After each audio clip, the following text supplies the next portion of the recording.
Y alguna vez, en tiempos de antaño, definíamos el perdón como la cancelación voluntaria y amorosa de una deuda.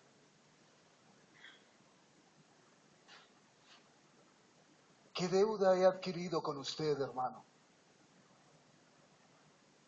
Si yo he adquirido con usted alguna deuda,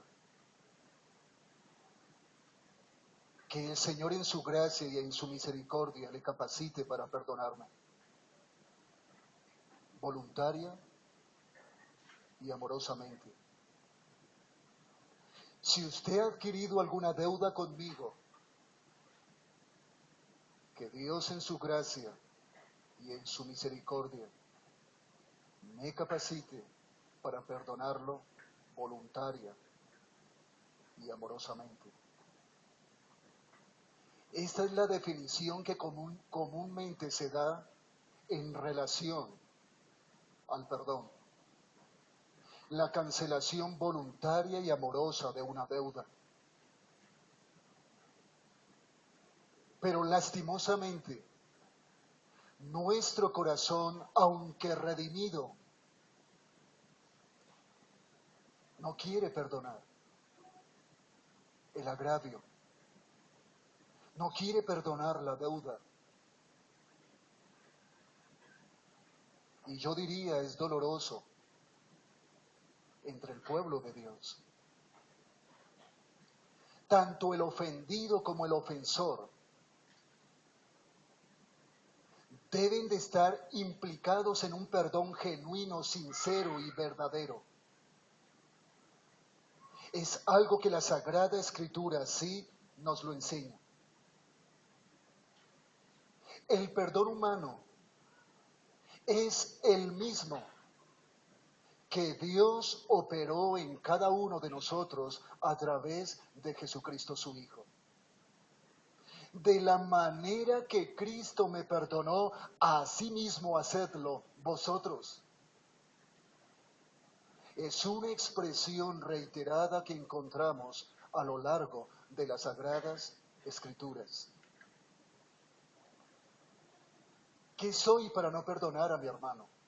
¿O quién o qué soy para no perdonarlo? ¿Por qué no quiero cancelar voluntaria y amorosamente esa deuda que él ha adquirido conmigo? Esa es una pregunta que surge en nuestros corazones. ¿Por qué este mandamiento está claramente establecido en su palabra? Porque nuestro corazón no quiere hacerlo. Y yo me pregunto, Padre, entiendo la magnitud de mi pecado. Entiendo todo aquello que me separaba de ti. Hoy he sido reconciliado a través de Jesucristo tu Hijo. ¿Por qué no quiero reconciliarme con mi hermano, con el pequeño, con el niño humilde, sencillo, con aquel que ha visto su necesidad espiritual, que ha reconocido su bancarrota? ¿Por qué no quiero hacerlo? En primera instancia, hermanos amados, vamos a detenernos en ese perdón que Dios nos demanda.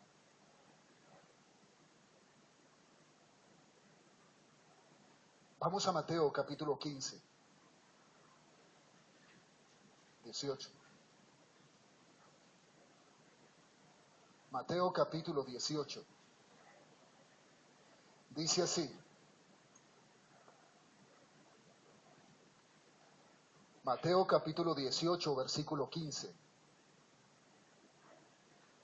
Por tanto, si tu hermano peca contra ti, ve y repréndele estando tú y él solos.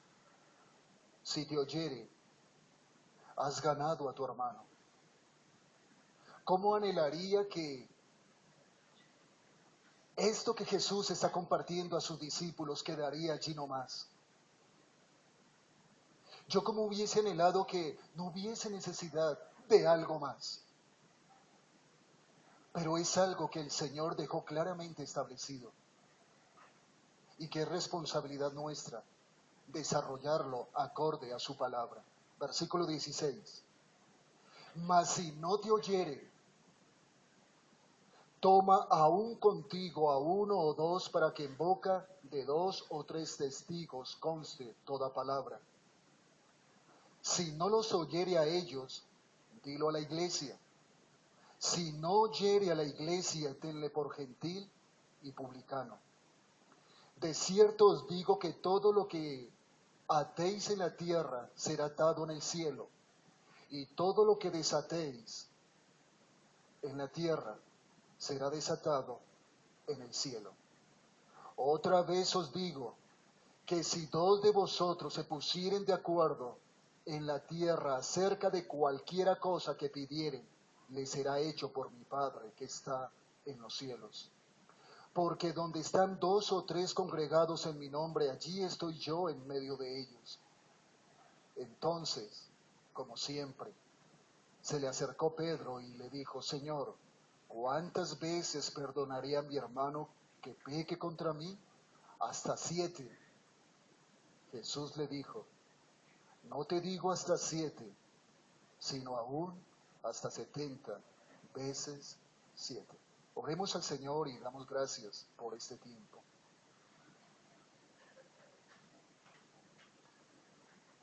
Amado Padre,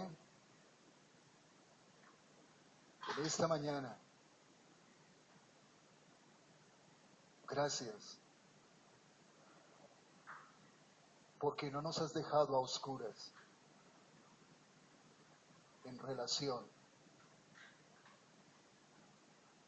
al pecado que muchas veces surge en nuestros corazones y en nuestras relaciones mutuas. Gracias porque aquí tenemos claramente qué debemos de hacer cuando algún hermano peca contra otro. Padre, danos corazón humilde, danos corazón sencillo, danos corazón lleno de amor y de mansedumbre cuando tenemos que ejercitar lo que tu palabra nos enseña. Señor, ayúdanos. Somos tu pueblo que aunque redimido, seguimos luchando, necesitados de ti, en dependencia de ti día a día, para que nuestras relaciones te den la honra y la gloria a ti, bendito Padre.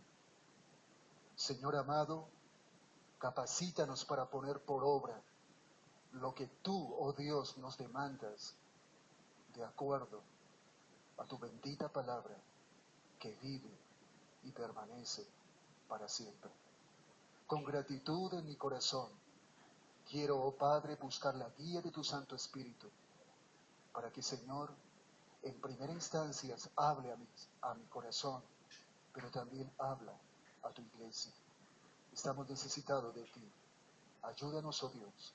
Lo rogamos y lo suplicamos en Jesucristo tu Hijo. Amén. Vamos inicialmente al versículo 15.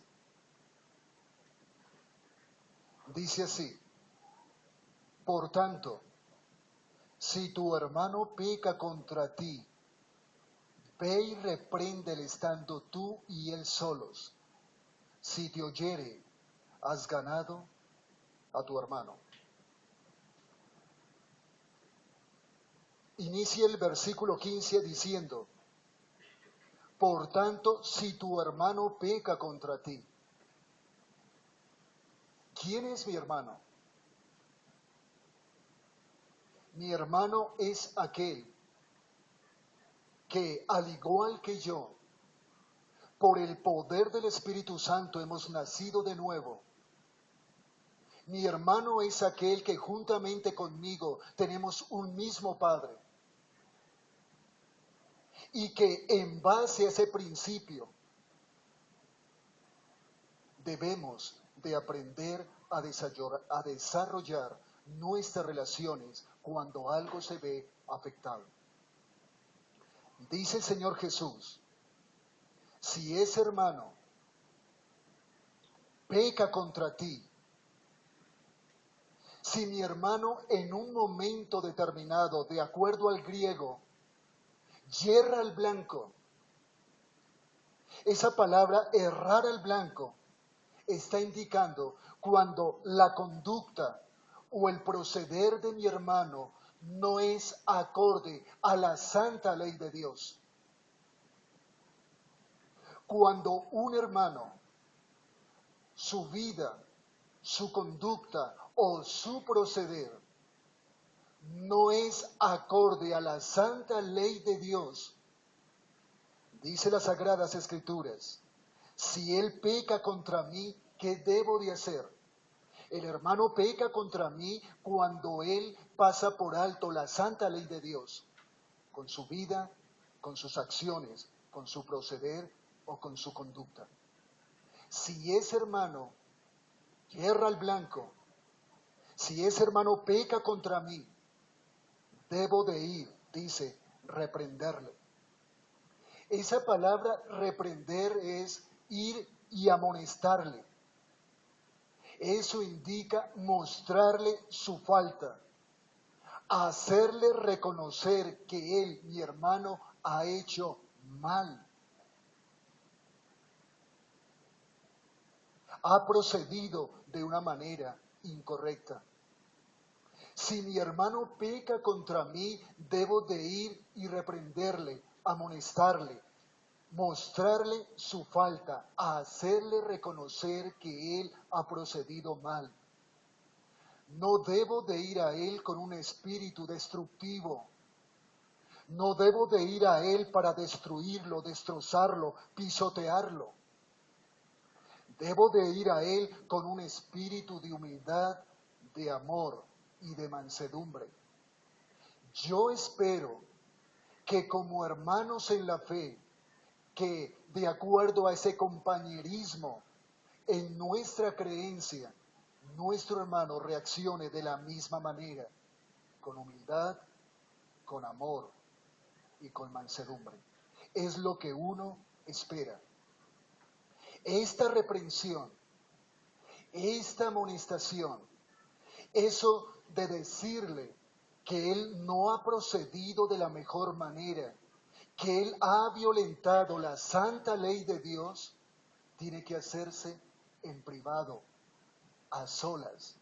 Es la manera como yo cuido, por decirlo así, como guardo o cuido el honor de mi hermano. Lamentablemente, cuando usted, hermano, peca contra mí, lastimosamente lo que yo quiero hacer es esparcir rumores. Y el Señor Jesucristo, el Hijo de Dios, no está enseñando esto a sus discípulos, ni nos lo está enseñando a nosotros. Si mi hermano peca contra mí, debo de reprenderle, debo de mostrarle que él ha hecho mal, pero a solas, en privado. Es la manera como yo guardo el honor y la integridad de mi hermano. No debo de esparcir rumores a otras personas. Debemos de ser cuidadosos y precavidos. Así que, hermanos, en este versículo 15 encontramos instrucciones explícitas acerca de la responsabilidad del creyente cuando un hermano peca contra él. Por regla general, tenemos una excusa. Y la excusa es que sentimos temor o miedo por la reacción de nuestro hermano. Pero quiero decir y dejar esto claro, las reglas, o mejor, los temores y los miedos no pueden ir por encima del principio bíblico que el Señor Jesús ha establecido en su palabra. Yo puedo sentir temor de ir y decirle a un hermano, hermano, tú has pecado contra mí, tú has violentado la ley de Dios. Yo puedo sentir ese temor, claro que sí. ¿Y por qué temor? ¿Cómo va a reaccionar mi hermano? ¿Cómo se va a poner él en contra quizás mía por lo que yo le estoy diciendo? Pero quiero decirles, hermanos, que por más temor que usted y yo podamos sentir al confrontar cara a cara a un hermano, con amor, con mansedumbre y con humildad, debemos de hacerlo, porque es lo que Dios nos demanda, y esos temores quedan relegados al confrontarlos con la palabra de Dios. Jesús continúa: si te oyere, si te escucha, has ganado a tu hermano.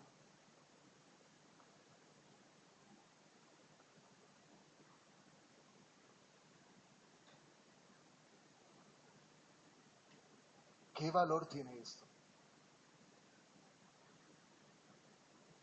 Hermano, tú has pecado. Hermano querido, tú no has procedido de acuerdo a la palabra de Dios. Tú has desobedecido. Tú has transgredido la palabra de Dios. Tú has sido rebelde a lo que Dios nos demanda. Y qué precioso, qué de valor si Él escucha. Qué agradable es cuando Él, con un corazón contrito y humillado, reconoce que ha pecado, y cuando Dios obra en él un verdadero arrepentimiento. Qué alegría cuando uno escucha: hermano, perdóname. Hermano, yo he pecado. Hermano, me arrepiento de lo que he hecho.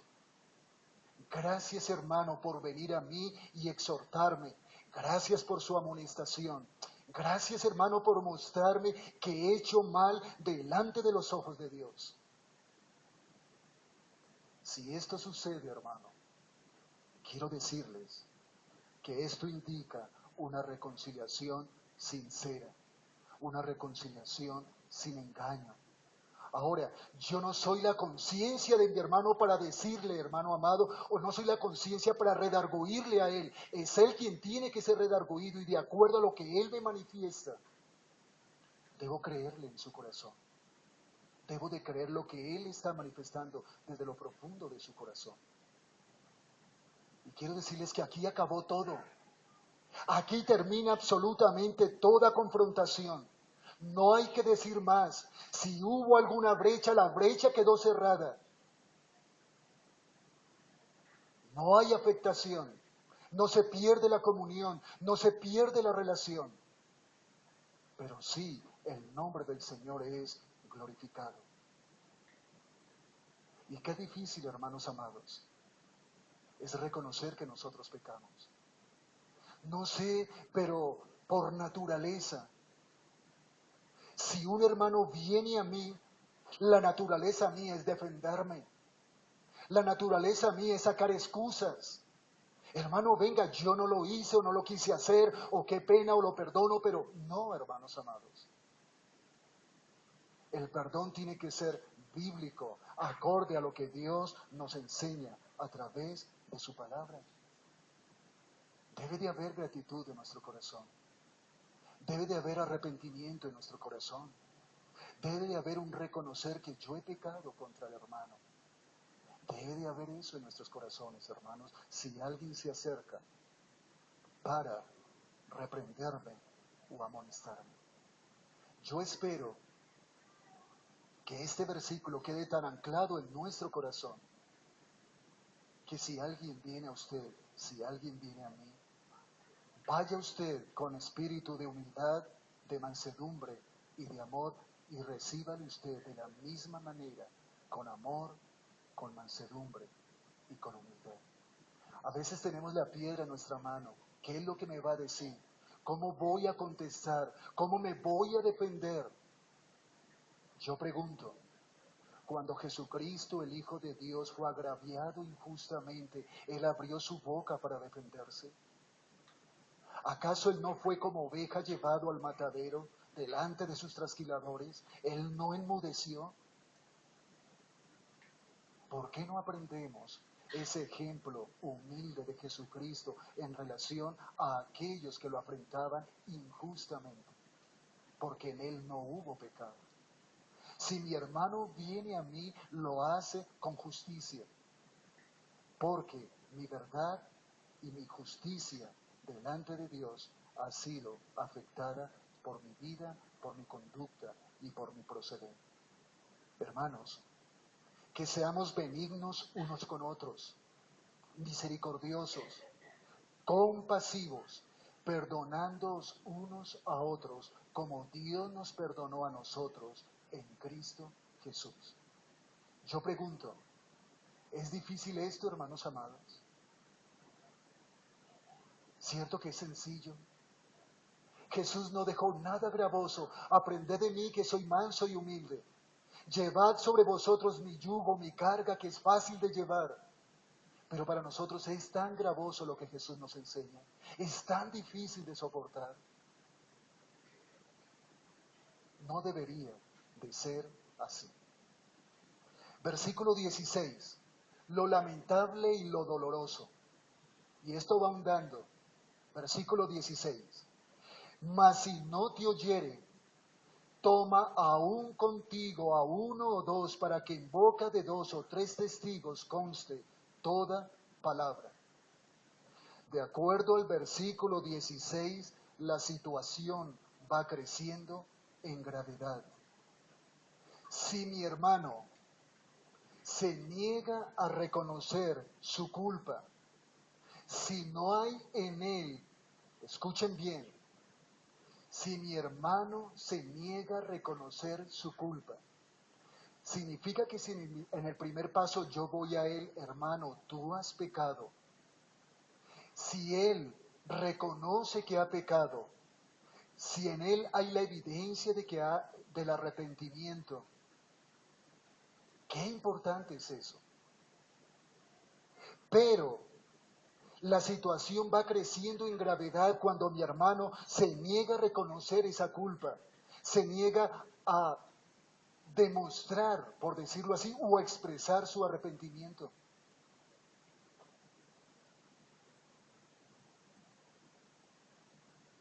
Y yo debo de proseguir.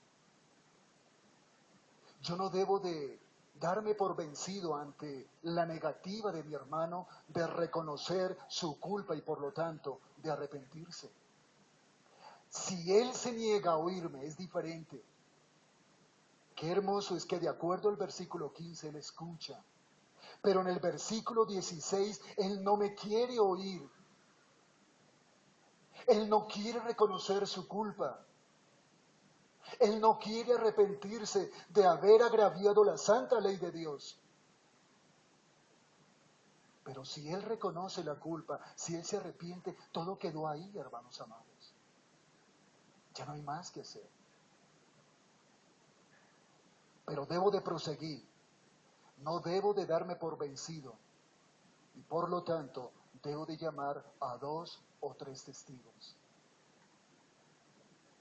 Yo, hermanos, ahí la palabra simplemente es testigos oculares de los acontecimientos, de cómo se están manejando las cosas. Yo diría, ahí ya deberían de estar los ancianos de la iglesia. Ese sería mi consejo. Si yo llamo 2 o 3 testigos, yo llamaría a los ancianos de la iglesia. Estos testigos, para un mayor cuidado de la iglesia, deberían de ser los ancianos. Así que, hermanos, una vez más, Jesús diseñó esto para el cuidado de la iglesia.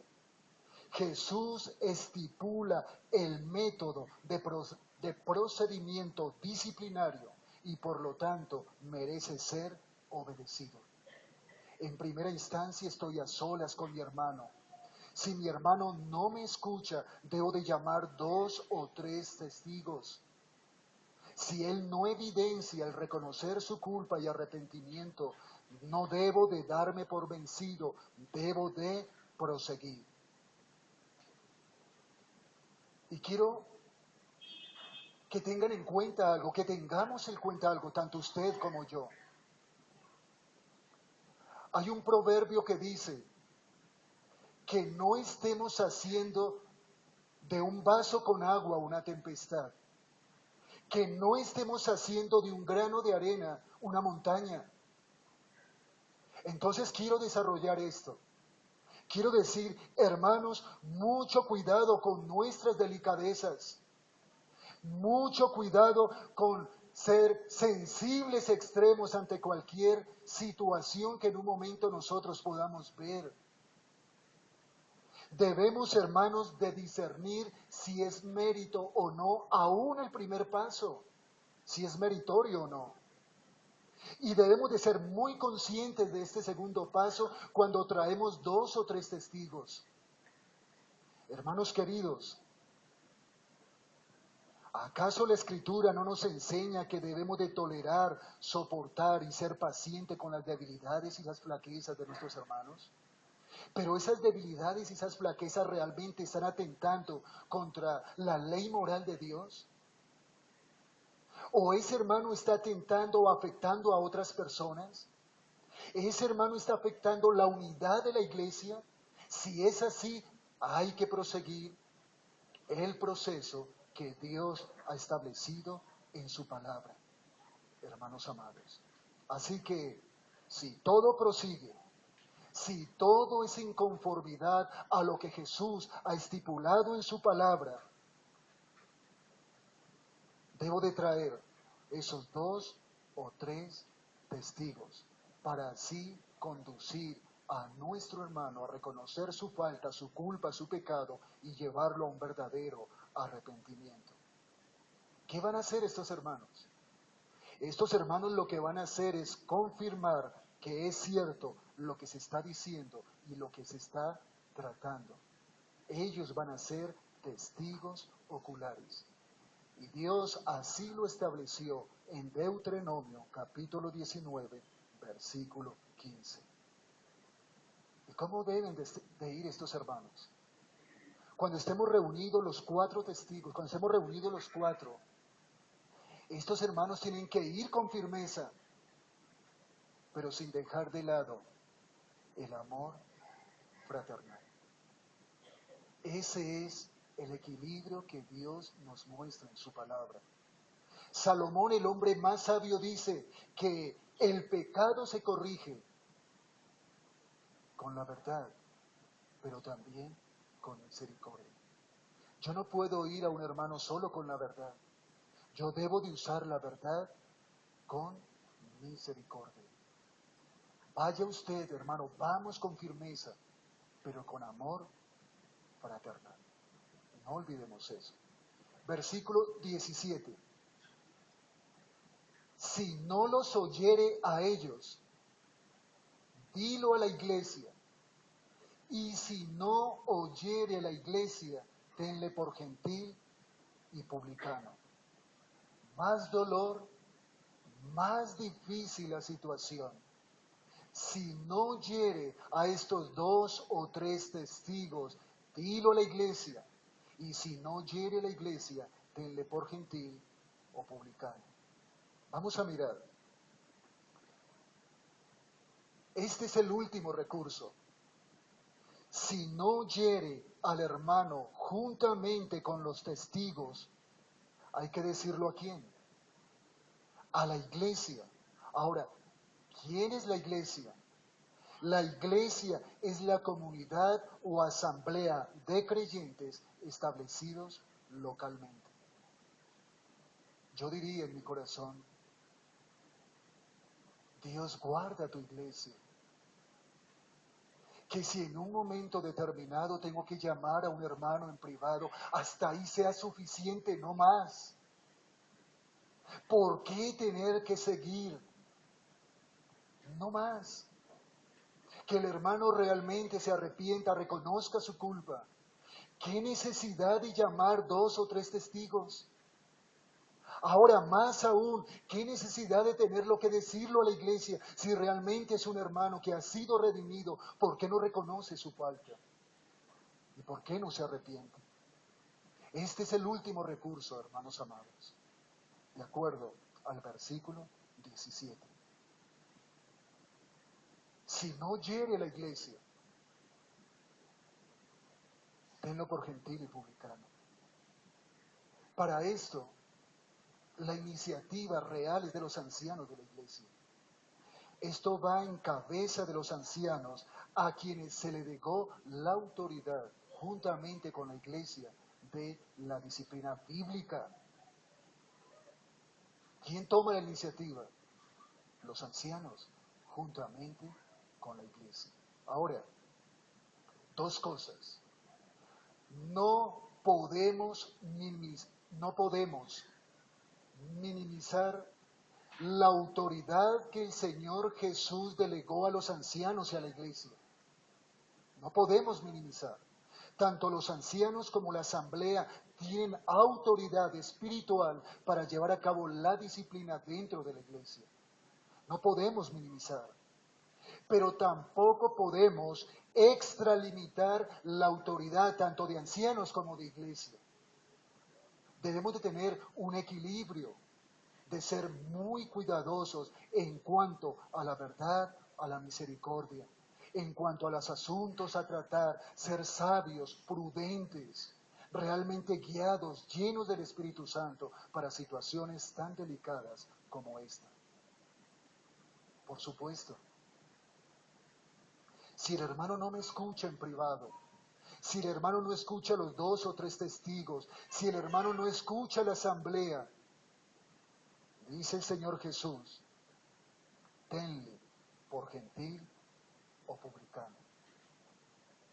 ¿Qué era un gentil? Un gentil es aquel ciudadano que no pertenece a la nación de Israel. Un gentil era algo despreciable delante de los ojos del pueblo de Israel. ¿Qué era un publicano?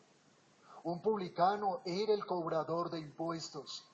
Los publicanos eran odiados y aborrecidos porque exprimían al pueblo judío en favor del Imperio Romano. Pues tanto los unos como los otros eran odiados y aborrecibles a los ojos del pueblo de Israel. Ahora, el Señor Jesús no está despreciando ni a gentiles ni a publicanos. Cuando el Señor Jesús está diciendo, tenle por gentil o publicano, voy a parafrasear lo siguiente. Jesús está diciendo, así como los gentiles y publicanos que todavía no se han convertido y por lo tanto deben de ser considerados fuera del reino de Dios, así la persona no arrepentida debe ser considerada de la misma clase, fuera del reino de Dios. Así como los gentiles y publicanos son considerados como no parte del reino de los cielos, esa persona que no atendió a mi llamado en privado, que no atendió a los 2 o 3 testigos, que no atiende a la iglesia, debe de ser considerada una persona que está fuera del reino de los cielos, dolorosa y lamentablemente. Eso significa que esa persona necesita del Evangelio. Esa persona necesita una vez más proclamarle la salvación, instarle al arrepentimiento, instarle a reconocer a Jesucristo, el Hijo de Dios, como el Señor y el Salvador de su vida. Y yo diría, esa persona debe de proseguir en su iglesia local, asimilando la disciplina que Dios ha estipulado a través de los ancianos y a través de la iglesia.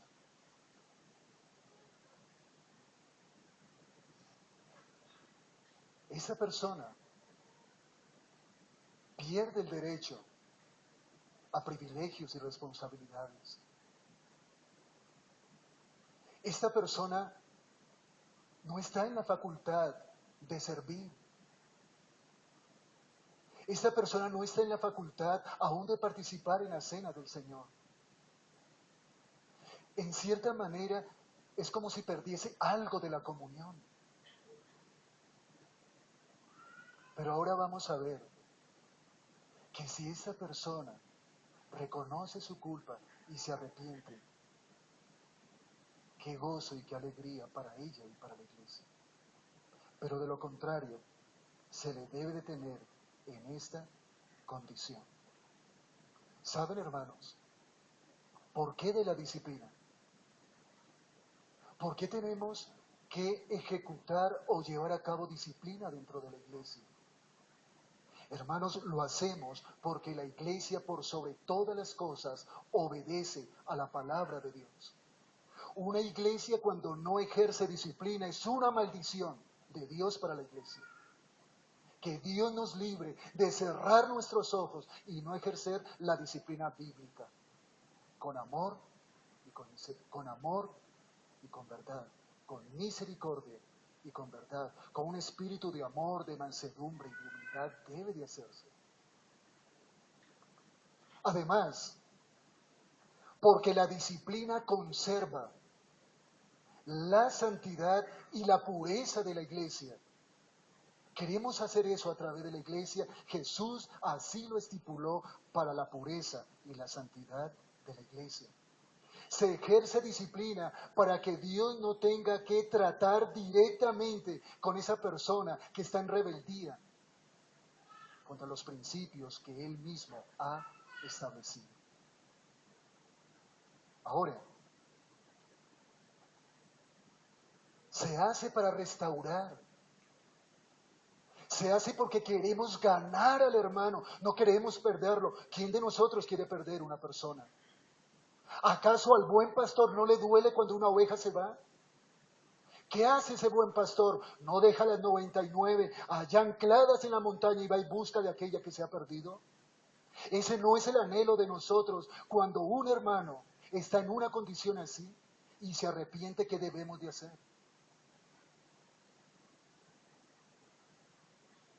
Ahora, hermanos, hacemos disciplina para examinarnos a nosotros mismos.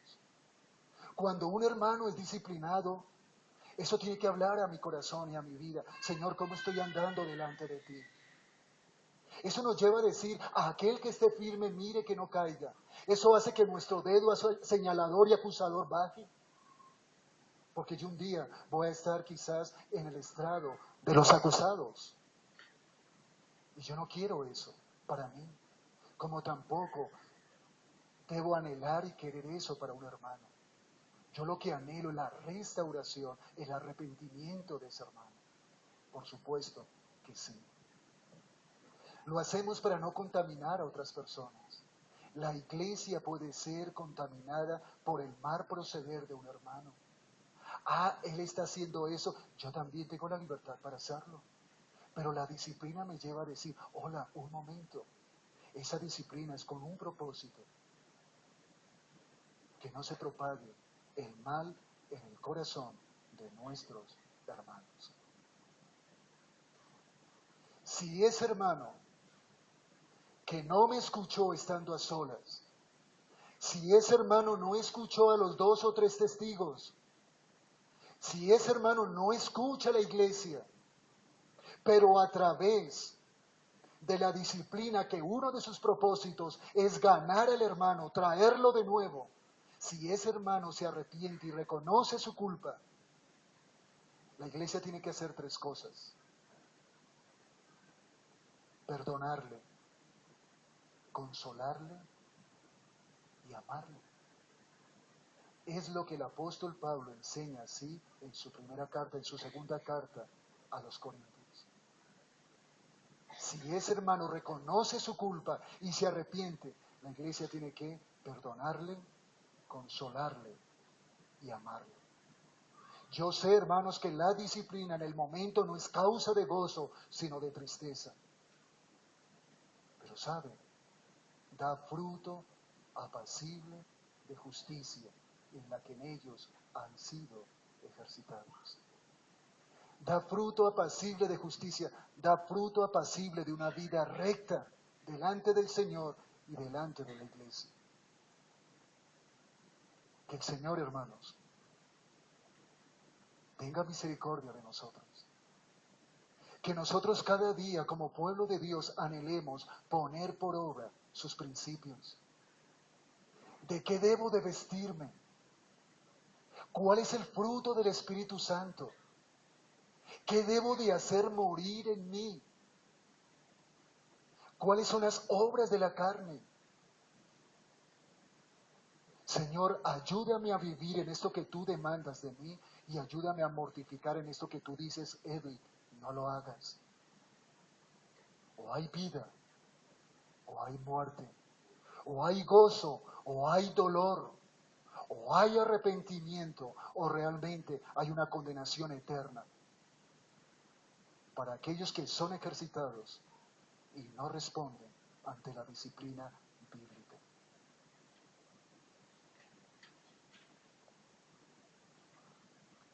Versículo 18.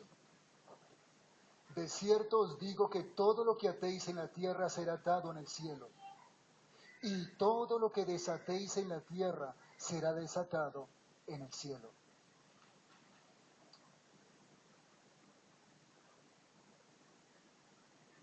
Atar en la tierra, en el cielo, desatar en la tierra y por lo tanto en el cielo. Es lo que está diciendo Jesús. El atar en la tierra es en el cielo, el desatar aquí en la tierra repercute en el cielo. ¿Qué significa esto? Espero que estas palabras sencillas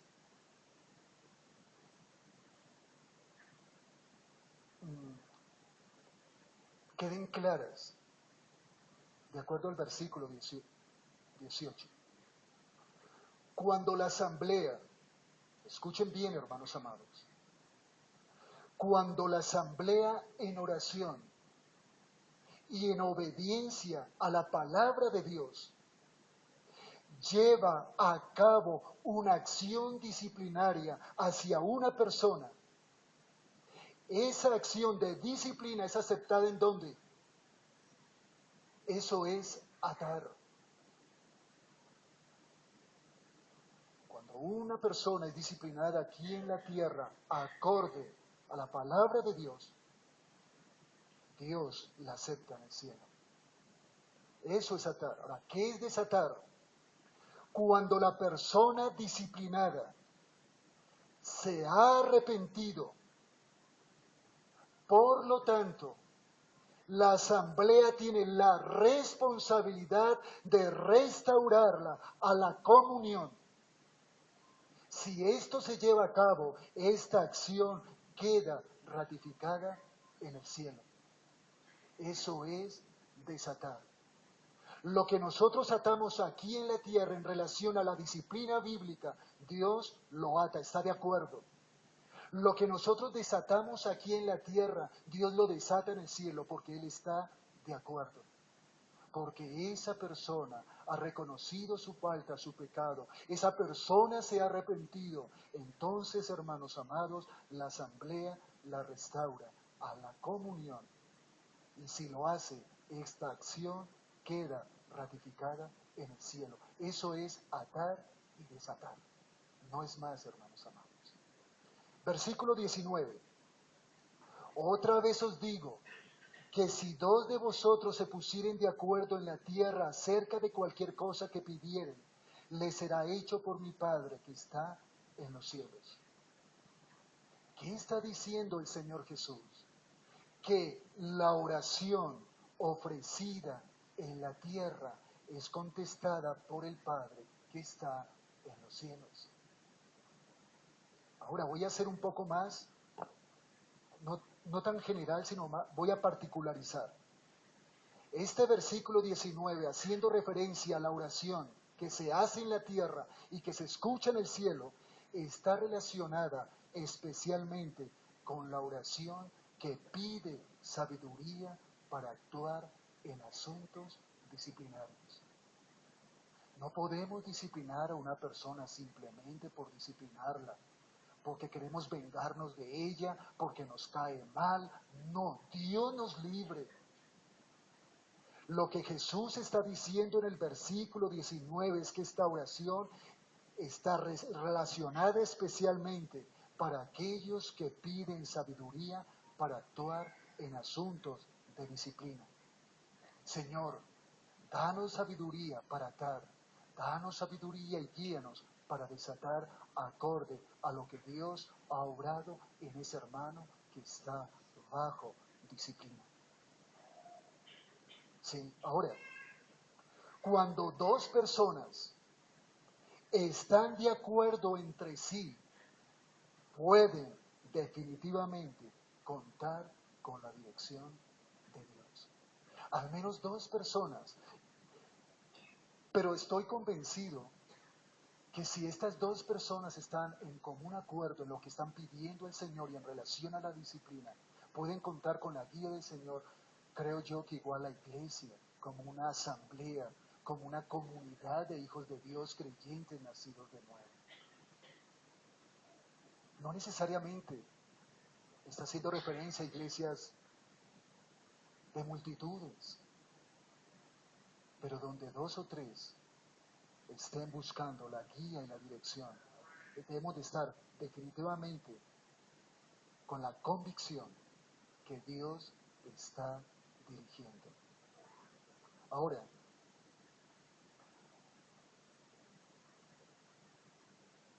versículo 20. Porque donde están 2 o 3 congregados en mi nombre, allí estoy yo en medio de ellos. Estos versículos se siguen interpretando a la luz del contexto, a la luz del atar y el desatar. Qué hermoso, hermanos, es saber que Él, Jesucristo, el Hijo de Dios, está en medio de 2 o 3 congregados en su nombre. ¿Qué significa eso?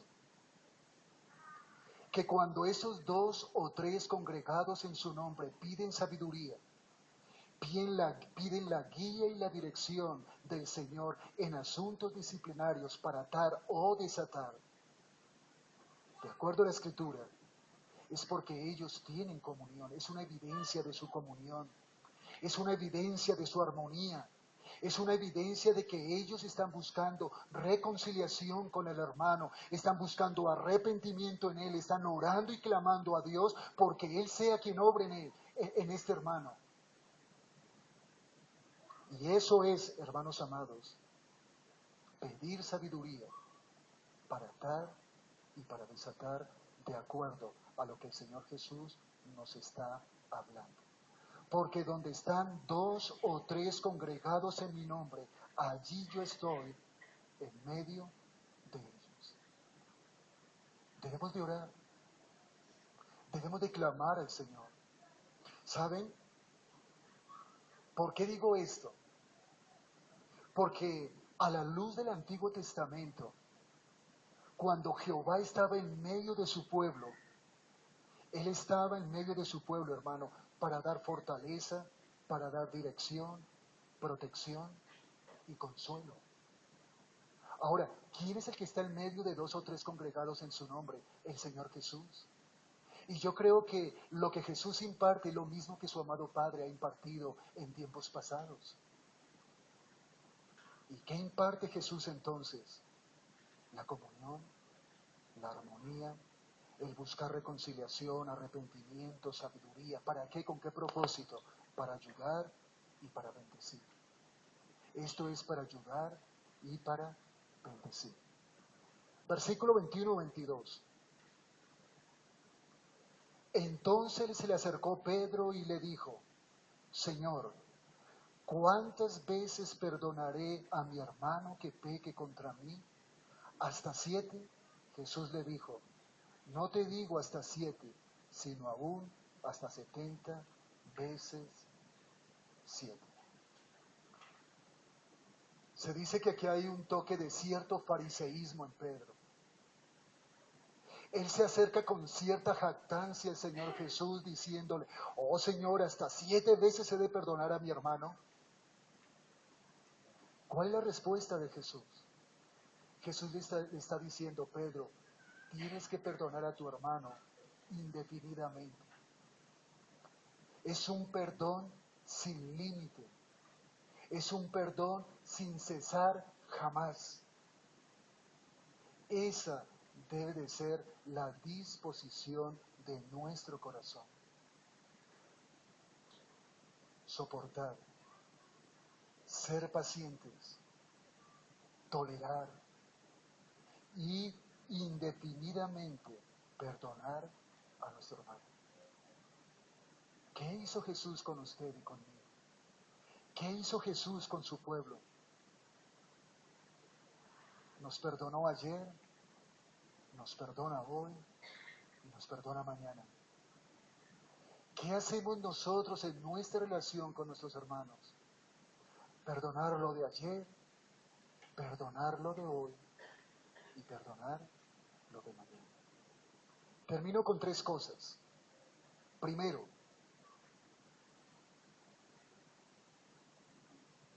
cuando un hermano peca contra mí, cuando un hermano peca contra mí, inmediatamente debo de perdonarlo en mi corazón. Inmediatamente. Si usted, hermano, peca contra mí, inmediatamente debo de perdonarlo. Si yo, hermano, peco contra usted, perdóneme inmediatamente. Señor, mi hermano ha pecado contra mí, pero lo perdono. ¿Saben por qué? Esto me libera de un espíritu de amargura, de resentimiento, de odio, de aborrecimiento y de querer ser implacable, aún como hijo de Dios, porque puedo caer en eso. Si yo peco contra usted, hermano, inmediatamente perdóneme, libéreme de esa carga, no se haga esclavo de mí. Segundo, no debo decirle inmediatamente que lo perdono. ¿Y saben por qué? Porque de acuerdo a lo que Jesús nos está enseñando, si él ha violado la ley santa de Dios, yo no puedo ir y decirle, hermano, lo perdono. No. Primero hablamos los dos y acorde al arrepentimiento que Dios obra en él, yo voy a decirle, hermano, lo perdono. Pero no decírselo antes, sino hasta cuando Dios obre un verdadero arrepentimiento en él y él responsablemente diga, yo he pecado y me arrepiento de lo que he hecho. Y tercero, si él reconoce que ha hecho mal y confiesa su pecado, ahí es cuando yo le digo, hermano, yo también lo perdono. Es ahí en ese momento. Ni en el primer punto, ni en el segundo. Y por último, vayamos al hermano con amor, con humildad y con mansedumbre. Vayamos con esta actitud. Hermano, si yo he pecado contra usted, venga a mí con un espíritu de amor, de humildad y de mansedumbre. Igual yo iré a usted con ese espíritu de amor, de humildad y de mansedumbre. Llámeme en privado. Y creo yo, hermanos, que le voy y usted me va a escuchar y yo lo voy a escuchar. Y todo terminó, todo acabó, todo llegó hasta ahí, para la honra y para la gloria de Dios. Oremos al Señor.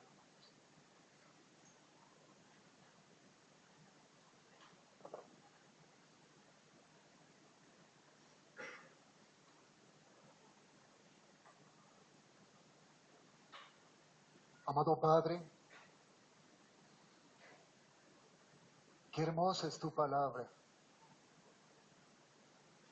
Y gracias porque podemos descansar en ella.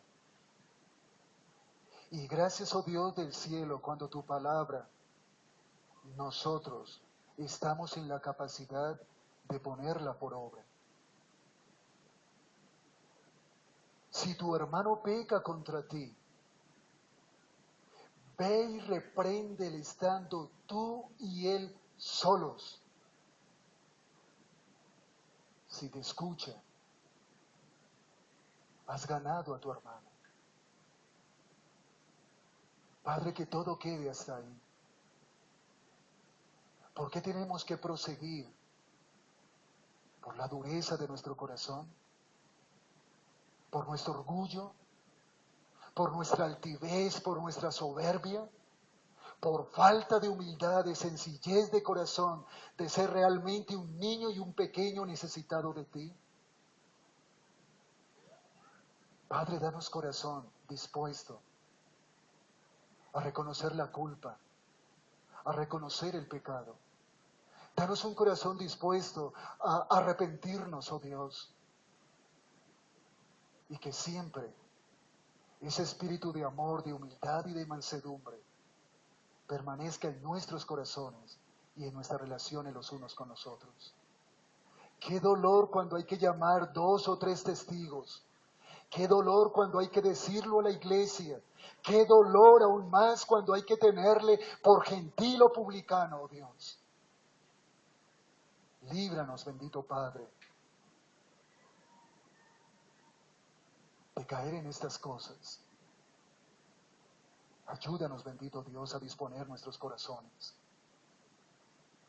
Líbranos de no ejercer la disciplina bíblica, como también líbranos de no ejercerla de acuerdo a lo que tú has establecido.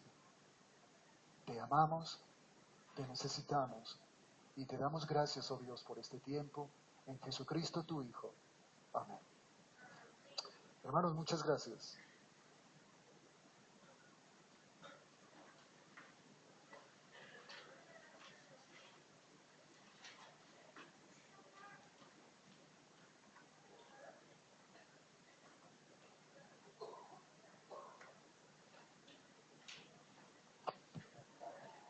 Muchas gracias, hermano Edwin, por su compartir.